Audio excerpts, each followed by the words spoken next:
did dinosaurs really look like? Intrepid paleontologist Phil Manning aims to find out. We're looking at things that not even dinosaurs ever saw. Using the latest forensic technology, he'll really get under the skin of dinosaurs. We sure squashed the crap out of it. And dare to forever change the way we see them.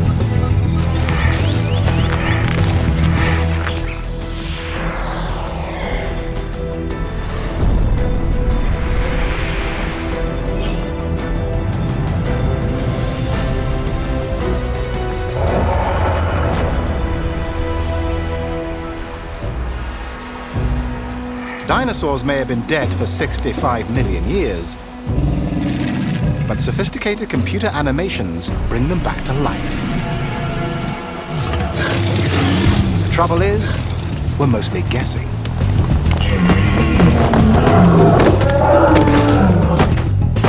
We know a lot about their bones, but almost nothing about dinosaur skin. That's all about to change, thanks to paleontologist Phil Manning. I want to cover a model of a dinosaur with scientifically accurate skin. But it's not going to be easy. Luckily, Phil Manning loves a challenge. To investigate paleontology's greatest mysteries, he ventures to the ends of the Earth. With a helping hand from other experts, Phil takes science to the extreme. In his quest for new discoveries. I'm almost there! Now, we're invited along. I can put skeletons together with my eyes closed, but covering dinosaurs with skin is the ultimate challenge, simply because there is so little of the stuff in the fossil record.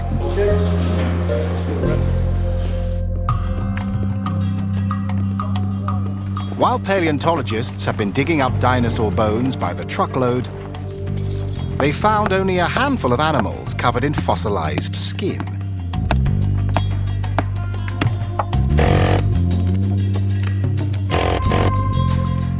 That's it, now.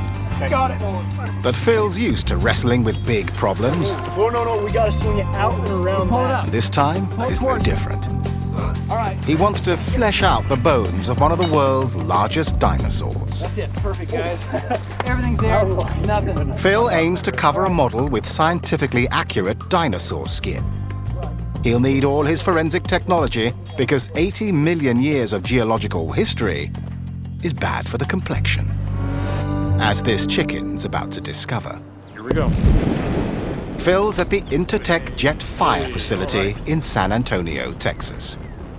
With a chicken and a 4-meter-long flamethrower, he'll demonstrate why it's so hard to find fossilized skin. Come close to it, Phil. Go ahead and put it in front of the nozzle. Intertech uses the flamethrower to simulate the heat generated by explosions on offshore oil Don't worry, platforms. we'll start hearing it soon. A little bit more, Scott. Phil's using it to demonstrate the intense heat found deep underground, where fossilized animals spend millions of years in the pressure cooker. And here we go. Wow. This barbecue generates temperatures in excess of 1,000 degrees Celsius.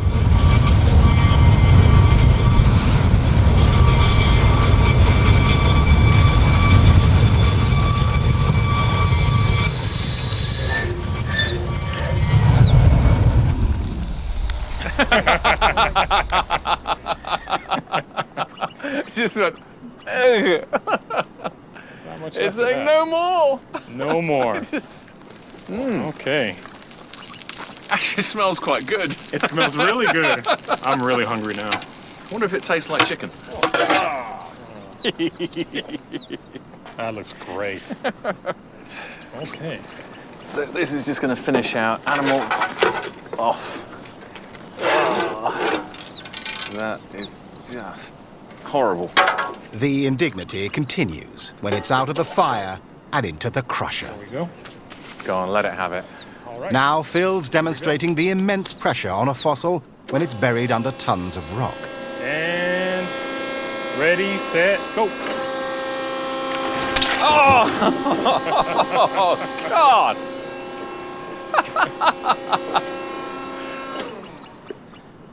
That is disgusting. Oh, yuck. Yeah, we sure squashed the crap out of it.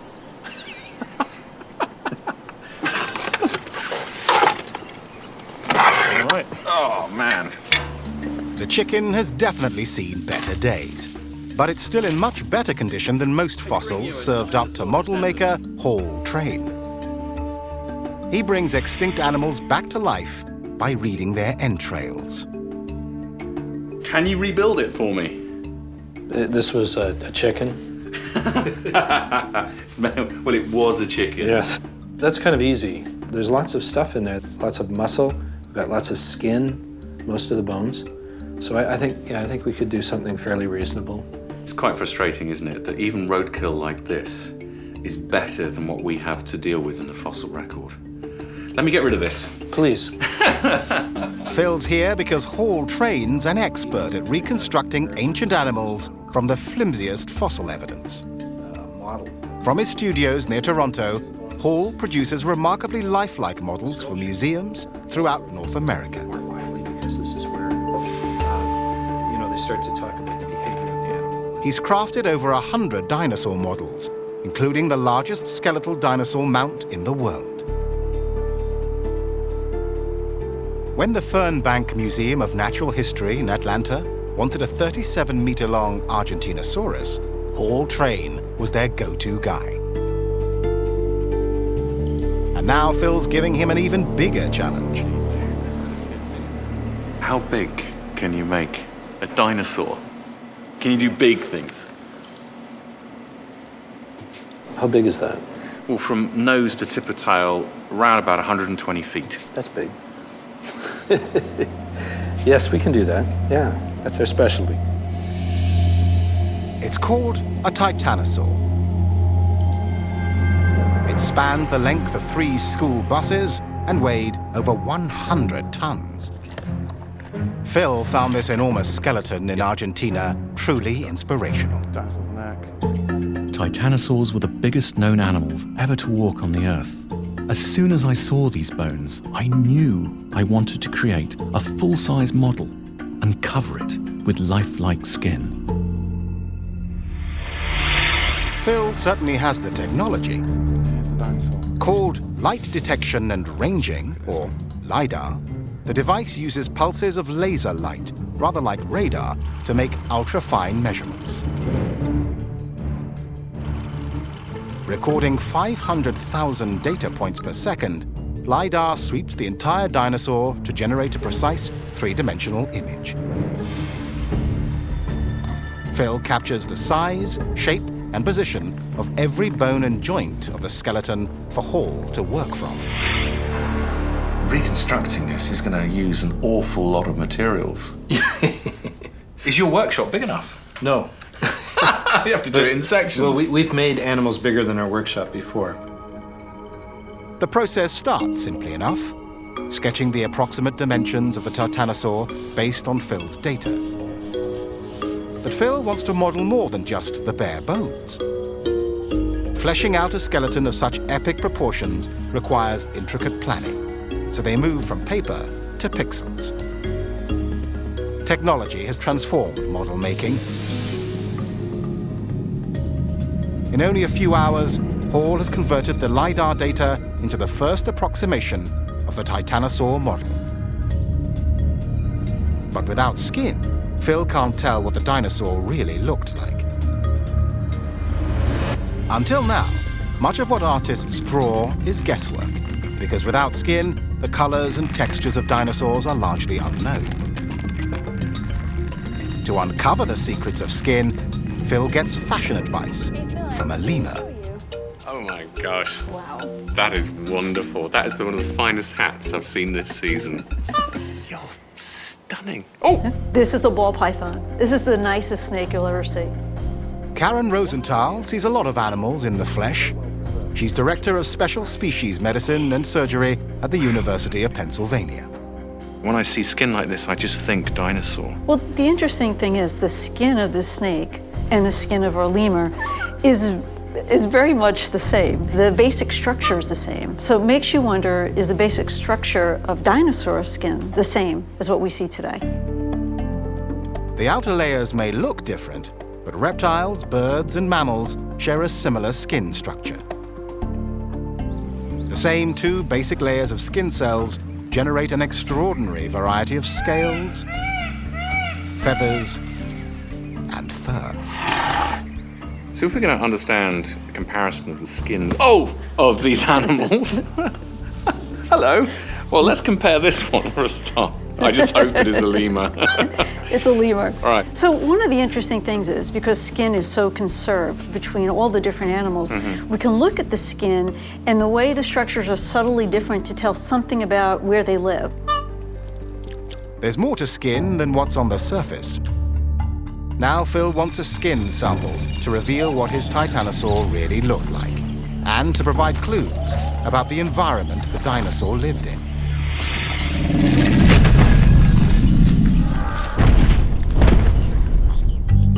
Unfortunately, Phil finds mainly bones, not skin, preserved in the rock. Fossilized dinosaur bones are big and hard, better able to withstand many millions of years of geology. But biology explains why skin usually disappears long before it can be set in stone. To demonstrate, Phil's in the kitchen, whipping up a couple of chicken dishes.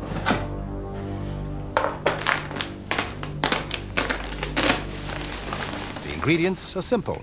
First, sprinkle some sand into a bucket. Add a chicken, and then carefully cover it with more sand. Pour in a generous splash of water, cover, and leave to marinate as you prepare the second recipe. Take a chicken, put it in a bucket. Voila! Now leave both birds outside, exposed to the air, and the bacteria, and the bugs.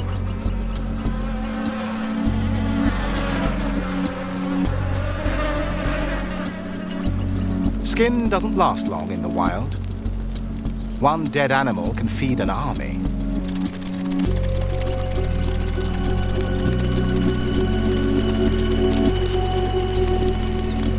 This means Chef Phil Manning should have a nice surprise when he checks his buckets with his assistant cook, paleontologist Dino Frey.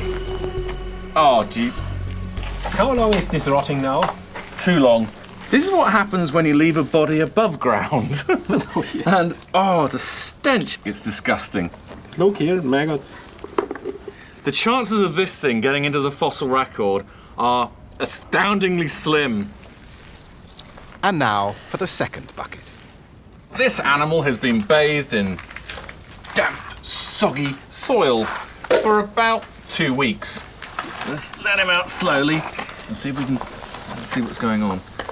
Oh, jeez, bloody hell! No, look! Oh, wow! Oh, shit! Sorry. That was like converted into a piece of cheese. The body is in a much better shape. Can you see that? Yeah, it's a shape. It's just the color. It's a shape. It's gone black. It's going black. Oh, and it stinks. Right. It's very soft and soupy, but you can feel the bones inside. The bones are still intact, there. Yeah. It's warm. Yeah. God, it's really so the decay. It's fermenting. Let's see what it really looks like before I add to the mess. The experiment clearly shows that this holds much better. It's slowing down the decay process. Yeah. It's in an environment where the usual bugs and creepy crawlies can't get to it. Even if skin gets quickly smothered in mud, it stands only a remote chance of surviving long enough to become a fossil. But only fossilized skin can tell Phil what his titanosaur model really looked like. Without more data, they can go no further, because titanosaurs were covered with astonishing amounts of skin. Look at some animals today, 10% of body mass is skin. Let's be conservative and say 80 tons. That's 8 tons of skin you've got to sort of fit onto that skeleton. And of course that's going to be wrapped around all of these muscle groups, which are not preserved. Fortunately, Phil has hatched a plan, several months in the making. negotiated to be the first scientist ever to apply forensic analysis on the ridiculously rare fossilized skin of a baby titanosaur. If he can find some. I think it's time to get dirty with dinosaurs. Welcome to the Badlands of Argentina. Paleontologists call this place Auca Mahuevo, after a local volcano, and the Spanish words for more eggs. Hey. Okay. At last, Alcama Huevo. I've been looking to get to this place for about 10 years. Well, welcome to Alcamahuevo, finally. Phil's here with paleontologist Rodolfo Correa, whose team unearthed the world's largest land animal, the titanosaur, called Argentinosaurus. Come on, let's not hang around. I want to go and see this. Sometimes the biggest finds are really the smallest. This is the only place in the world to find well-preserved titanosaurs still inside their eggs. You see them now? Oh, yes. Now we have to be very careful because it's very easy to step on them. But every time you see these accumulations of these gray things, those eggshells, it's indicating the presence of a nest. Each nest holds the remains of up to 35 eggs, because 80 million years ago, this barren plateau was a maternity ward. Hundreds, if not thousands, of female titanosaurs gathered to lay clusters of eggs in a floodplain crossed by streams and rivers. When floodwaters smothered the nests, a soft layer of mud protected the eggs. Over millions of years, they became rock. Fragile, delicate, priceless rock. My God. Incredible. Oh, I'm literally walking on eggshells.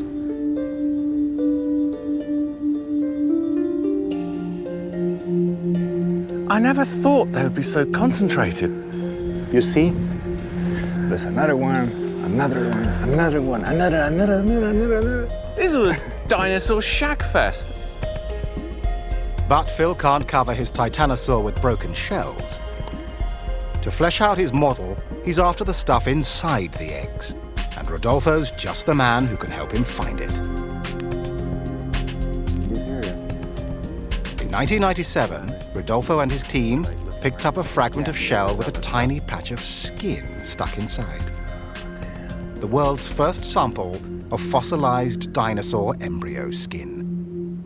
Protected by the hard shell, the delicate fossil survived for 80 million years. So far, scientists have picked up 78 patches of fossilized skin at Auca Mahuevo.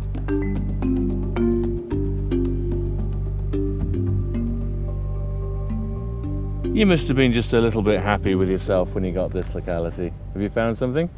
Skin. Are you joking? Don't you dare. Don't do that to me. You're joking. Skin.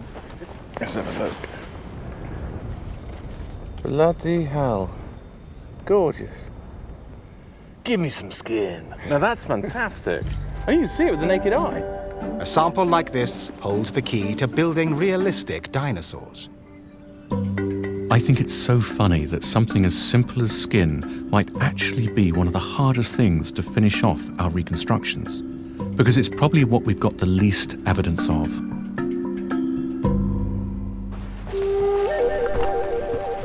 Thanks to Rodolfo Correa, Phil has his first glimpse of titanosaur skin.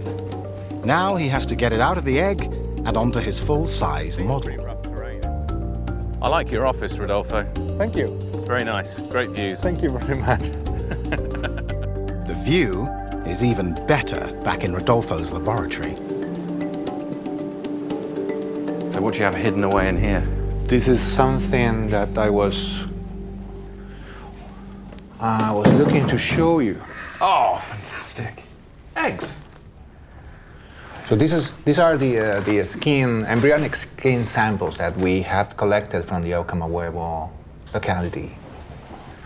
Wow. Oh, I just turned it and look, that is unbelievable. You can see individual scales. Neat, isn't it? It's like entering the world of the embryonic dinosaur. Yeah. And it's beautiful. Oh yes, it adds depth and structure. It's like a miniature dinosaur handbag. It's beautiful. But Rodolfo has another surprise. Probably you could take these samples to your lab and try to see what we can get by the analysis, that biochemical analysis of these samples.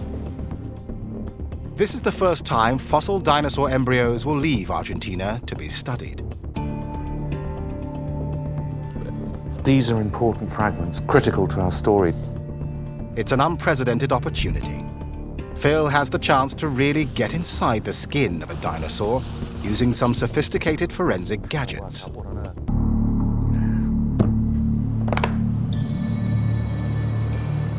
I still can't believe I have 3 pieces of 80-million-year-old skin to play with. They are just what I needed to flesh out my dinosaur model. Because for the first time, I'll be able to get a 3D picture of titanosaur skin using a very expensive toy. Oh, thank you. Little baby thing. At Manchester University, Phil takes one of his precious skin samples into the high-resolution X-ray microtomography lab. It combines a super high-powered microscope and an industrial-powered CT scanner.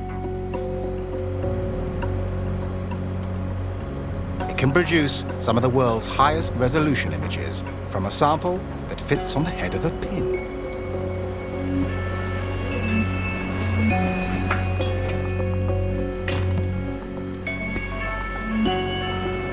Phil needs a 3-dimensional image of the titanosaur skin so Hall Train can create a replica for their life-size model. The machine treats the fossil like a rock star, snapping thousands of black and white X-ray photos from all possible angles. Then the computer assembles the photographs like a digital deck of cards into a single 3-dimensional model. The high-res CT scans give Phil and scientist Paul Mummery possibly the world's first look at the structure of embryonic dino skin. Here we've got the 3D rendering of the entire embryo skin sample, and you can see it just visually. You can see there's the scale structure on the surface. If we can spin that round, you can see it looks like the skin has split. This parting in the skin, that could be one of the skin layers then from the embryo. Yeah, I think there's a really good chance of that. It's not so much getting under the skin of this dinosaur, we're literally getting inside it.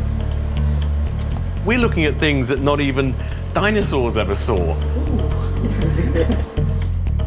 Phil's eager to use this data to start creating skin for his model titanosaur. Except for one small problem. How thick is that? Can we measure across that surface there, the depth of the skin?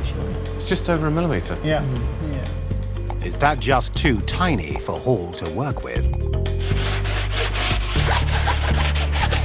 While Phil's been away scanning the sample from the dino embryo, Hall's been working on other projects covered with less problematic skin. And they've got wonderful results. We've got 3-dimensional dinosaur skin on an enormous scale. Amazing. 2 millimetres. 2 millimetres won't cover much of an animal the size of 3 school buses, so Hall introduces Phil to technical director Andrew Trowbridge from the team at Arius 3D.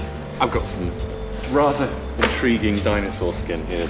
Hall collaborates with Andrew when he needs to resize his models, often on a heroic scale.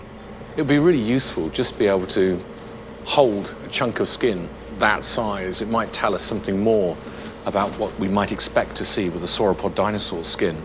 Yeah, absolutely. We can output it to our rapid prototype machine, so we can scale it and then print it out at that size.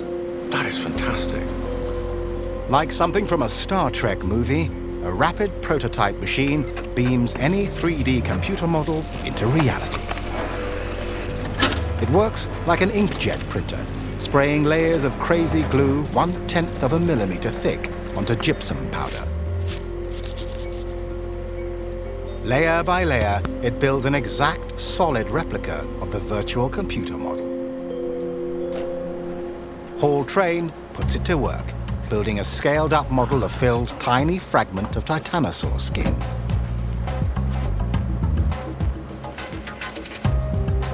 That is beautiful.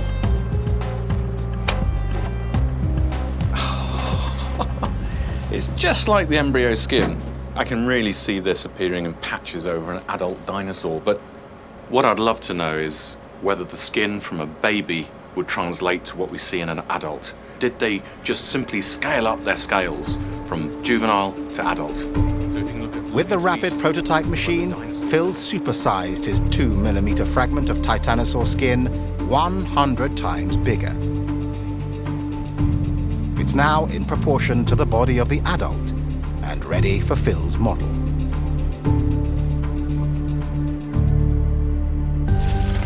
But is the skin of a baby dino really the same as an adult? Or does it change as the dinosaur grows? To find out, Phil takes a look at the dinosaur's scaliest, scariest living relative. Hello. No, I'm not lunch today. I know you'd like me to be lunch, but no. This is Hercules. Oh! He's 400 kilograms of angry, armor-plated muscle and teeth. Phil decides discretion is the better part of valor, so he leaves the alligator wrestling to Greg Erickson, a paleobiologist from Florida State University.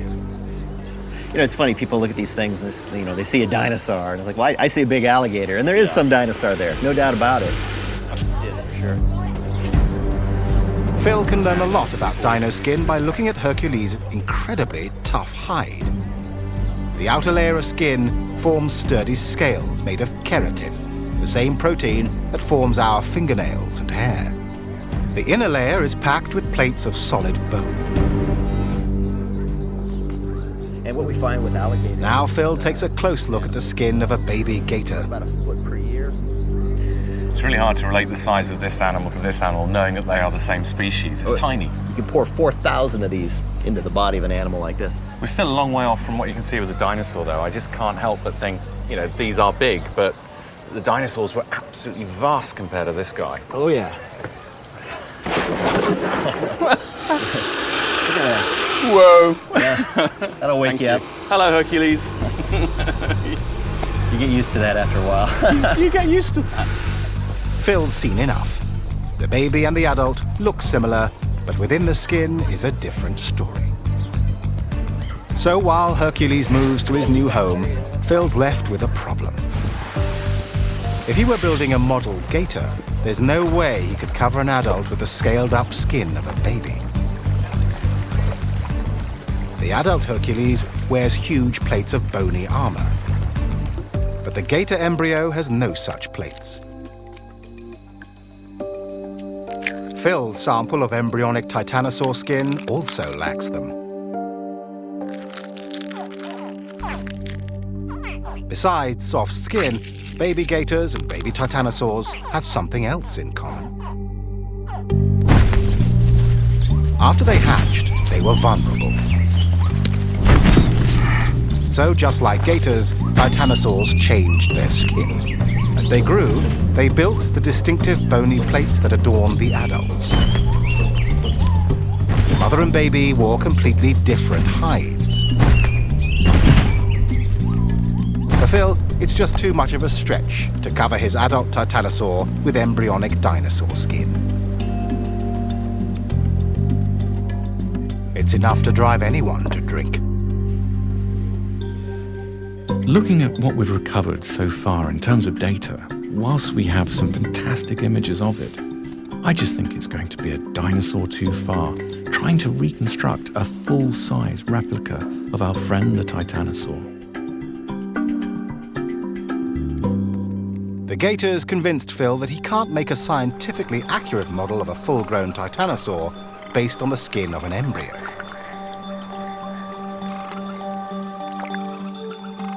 But there's more than one way to skin a dinosaur.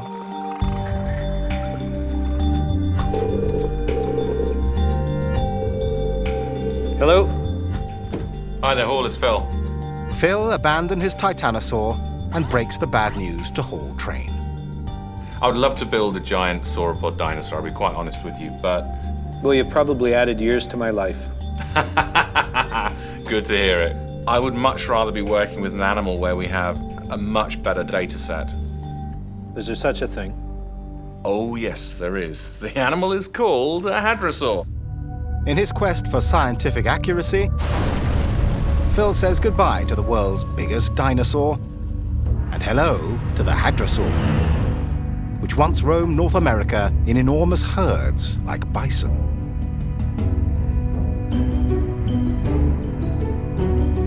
Using data from a LiDAR scan, Hall generates the digital skeleton of a hadrosaur 7 meters long and 2 meters high. Next, he creates a modeling clay miniature, starting small and scaling up. Part anatomist and part artist, Hall spent decades studying living animals to discover how muscles attach to bones. But he'd only be partially guessing about the hadrosaur's skin if not for one truly unique fossil. This is the Hell Creek Formation in North Dakota. But to Phil Manning, it's dinosaur heaven. In 2004, Phil and a team from the Mammoth Research Foundation dug up an astonishing find.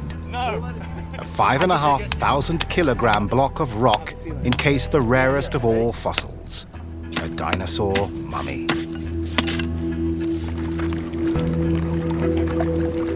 Inside the protective bandages lay the immaculately preserved body of a hadrosaur.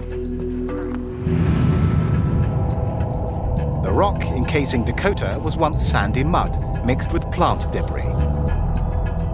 Microbes transformed it into the perfect medium for fossil making.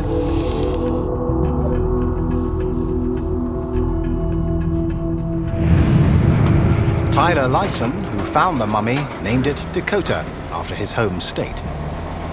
Off it went to have its rocky shroud carefully removed. The team discovered Dakota had wonderful skin. This time, Phil can guarantee Hall will get great data, especially if they concentrate on Dakota's arm. Look here. Do you see? We have the palm of the hand, there's the pad at the end. So going up the underside of the arm with these really fine scales, and it's coming into where we've got the elbow. Phil took the best preserved chunk of the forearm and scanned it in 3 dimensions. Soon, he'll use the data to check the accuracy of the same section of Hall's model. Turning the virtual arm into reality takes only 5 hours, thanks to Andrew Trowbridge's rapid prototype machine. A little technology and a lot of crazy glue creates a replica segment of the dino mummy's forearm.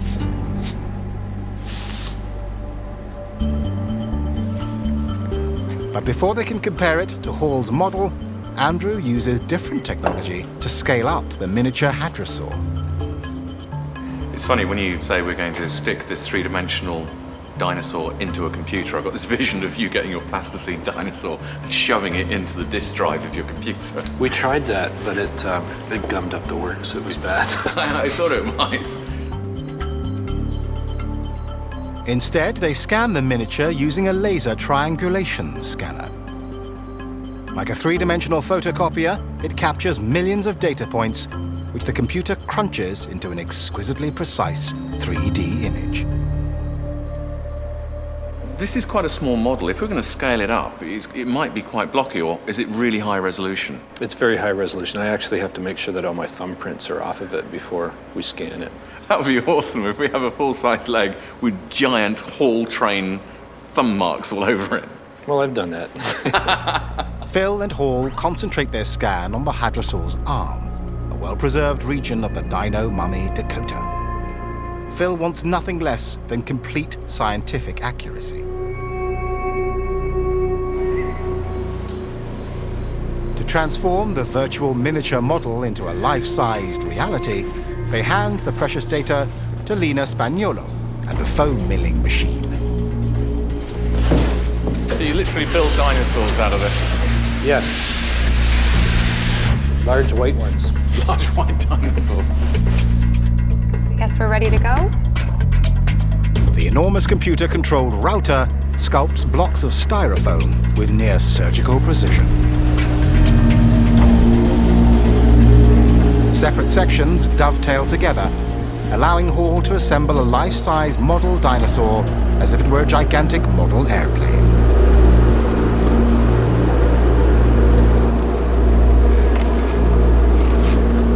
Removing the foam backing requires nothing more than some careful alignment and a computerized hot wire cutting machine.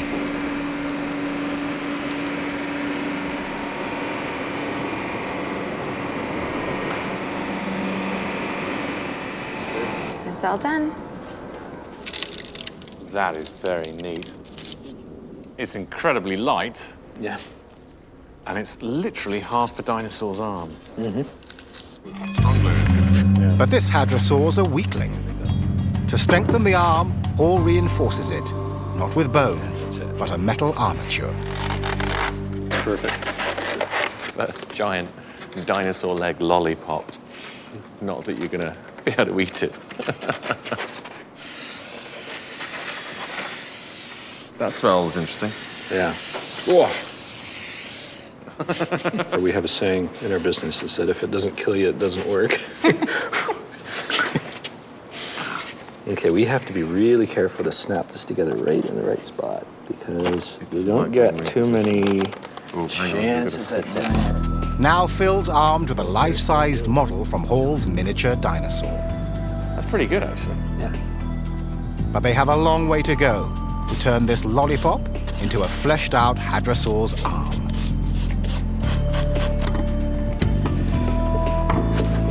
To prepare the hadrosaur model for the all-important layer of skin, they give it a paint job.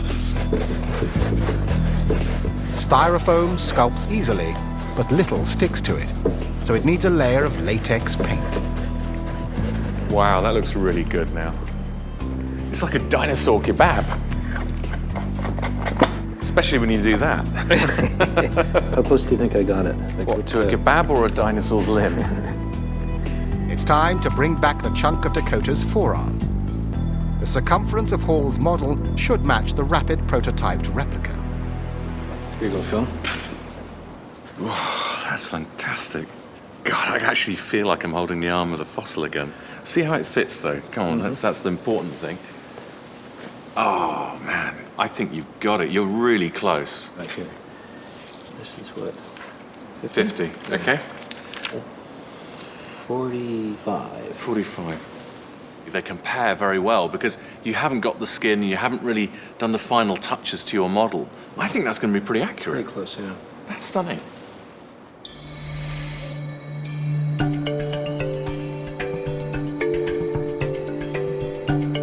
Phil and Hall now turn their attention to modeling the hadrosaur's hand, with a little help from a puppet. Instant hadrosaur hand here. And it's got its little pinky poking out from the side, and it's beautiful sort of mitten-like, with all the fingers stuck together as a single unit. And it had a beautiful paw-like sort of pad on the end of its fingers. To learn more about the paw of a hadrosaur, Phil and Hall get a helping hand from Camilla. Hi, Lindsay. Hi there. Hello. Oh, the lovely Camilla. Oh, nearly got a kiss there. That's Ruth. She's tall. What an amazing animal. Can we see the soles of her feet? Absolutely. Stunning. Camilla Cush. Good girl. Sorry, Camilla, I'm tickling your toes now. It's sort of like touching a dog's foot. Exactly, it's like but a dog's it's paw. more mushy. It's pushing, it's more yielding. A camel walks on a broad pad that connects its two long toes. The soft pad supports the animal on loose sand, just as a snowshoe helps a person walk on snow. Like camels, hadrosaurs also trod softly on the earth. When we look at their trackways, it does support they've got these big, dumpy toes, and they would have had the way of distributing the load squished out from that big, fleshy feet. Thanks to Camilla the camel and Dakota the dinosaur, Phil and Hall now have enough information to sculpt their hadrosaur hand. Do you want a hand? From his work with hadrosaur skeletons, Phil knows Dakota mostly walked on her hind legs. Her arms seldom touched the ground. That means the scaled-up muscles from Hall's modeling clay miniature are way too pumped. A little plastic surgery will get the arm back in shape. You can see this animal beginning to function now, as opposed to sort of lumbering around like Arnold Schwarzenegger on all fours. But their hard work will count for nothing unless they work out how to turn modeling clay into skin. It takes a certain kind of person to press individual scales into a slab of clay. But not even Hall is crazy enough to handcraft every scale on a 7-meter hadrosaur. Instead, he makes a latex mold.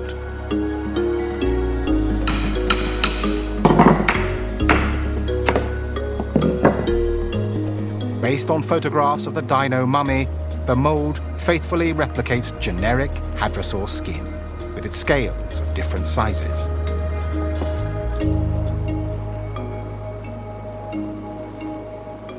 I can accept that as being hadrosaur skin, but it's in complete reverse. Well, we'll fix that. You'll fix it. So we put it on the clay. It's a clay press. And we run it through. And that pushes and presses. How does this compare? Oh, that's stunning. This is hadrosaur skin, but because of the variation that we've learnt from the fossil from North Dakota, we can use this, but it's going to be a baseline that we have to adapt.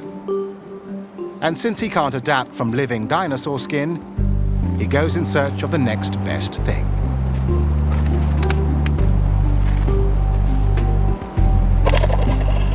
Meet Sheba. Sheba is a pachyderm, and pachyderm literally means thick skin. Her wrinkly hide grows up to 2.5 centimeters thick. Skin, the body's largest organ, does a lot of clever things. It keeps the elephant in and the rest of the world out. It's her radiator and her armor. Hello. Oh, you're beautiful. I think you need more than moisturizer when you've got wrinkles like this, darling.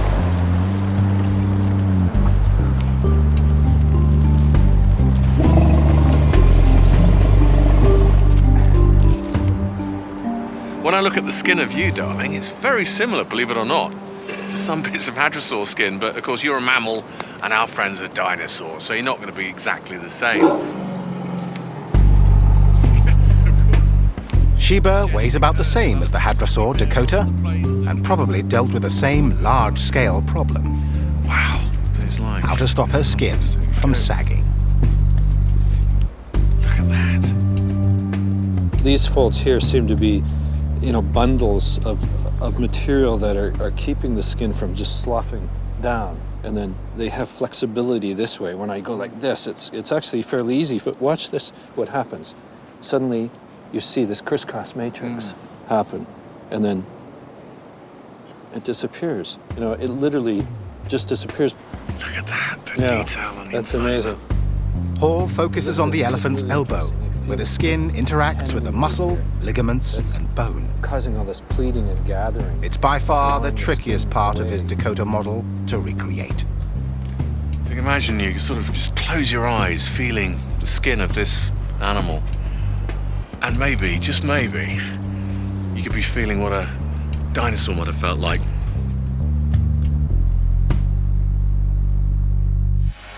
Using their reference photos and a new understanding about thick skins, Phil and Hall start the final stage of bringing their hadrosaur model to life. Those scales are wrapping onto this hard. They base the thickness of the clay skin on average samples taken from the dino mummy. Sheba the elephant taught them to make the skin thinner around the flexible joints. God, you give me the awkward bit. I have to look good. I'm the numpty brain trying to... That's really weird. When you're pushing the skin in, you can feel it sinking into the contours of where you've sculpted the muscle groups. The way they form around it, it makes perfect sense. I can see why you do it now. They've covered the model with generic skin, but for a thick-skinned paleontologist, that's not good enough. If you look at the edge of each scale, there's these little flutings coming off the edge of each scale like that. They're beautiful. And how long has it taken me just to play with one scale? How many have we got on the whole arm? And I think it's this detail that's going to give us that little bit of oomph that we've never seen before in a hadrosaur arm. Part of the problem with the way we perceive dinosaurs is because of Hollywood. And that if you did make a dinosaur that had that level of detail on it for a film, it would just look like it was wearing a velvet outfit, most of its body. You'd have to get this close to it for you to really understand how intricate and beautiful the patterning is. I'm in uncharted territory now because I know things are going to start getting complicated around this joint. And if it wasn't for the wonder of elephants, I think I'd be really stuffed. But I'm relying upon you, sir, to help me make sense of that, the elephant folds, and bring them into our animal here, because I've never, ever seen it on a reconstruction. What I suspect is going on with the elephant, you've got a myriad of these little thin valleys. When it's extended like that, and when it's flexed, it's gathering like that. By carefully analyzing photographs, scans, and 3D models, Phil and Hall realized that, just like the elephant, Dakota's skin was folded around the elbow joint. It seems Dakota's wrinkly sleeves started a fashion trend. So this is the first ever folded dinosaur skin that we can apply in 3 dimensions to an arm. I think that's pretty neat. That's very cool, yeah.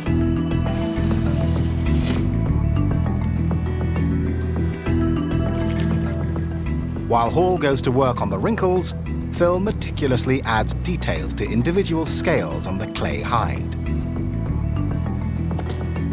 Working for days, together they create a model unlike any other.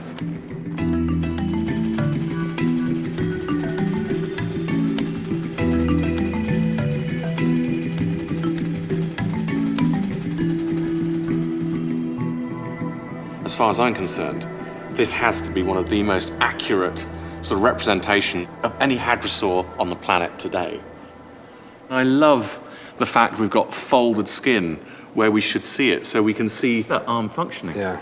There you got your big scales, and on the underside it goes to this beautiful fine scales. So you can imagine with its heavy arms pushing through the brush, yeah. But this being nice and soft. It took 65 million years, but science and art are finally able to replicate nature's elegant form. We're building up a picture of not only what it looked like, what the skin might have been composed of.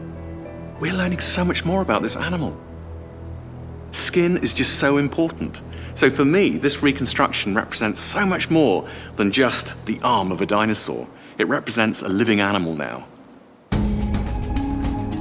And it comes to life in the computer, as Phil applies all he's learned to create a fully fleshed-out virtual model of Dakota. It's no academic exercise. Learning how dinosaurs looked will bring paleontologists that much closer to understanding how dinosaurs lived and behaved. The mighty Titanosaur didn't come through for Phil, but the humble hadrosaur did. He's now closer than ever to understanding what this animal looked like. The things Phil learns will help him not only reconstruct Dakota, but maybe all dinosaurs. Hello. Wow, you're thinking, what a fat... Hall. Hello. Hi, Phil. You're fantastic. Wow, the strength in that. Thank you. That's a goodbye and a half. See you again soon.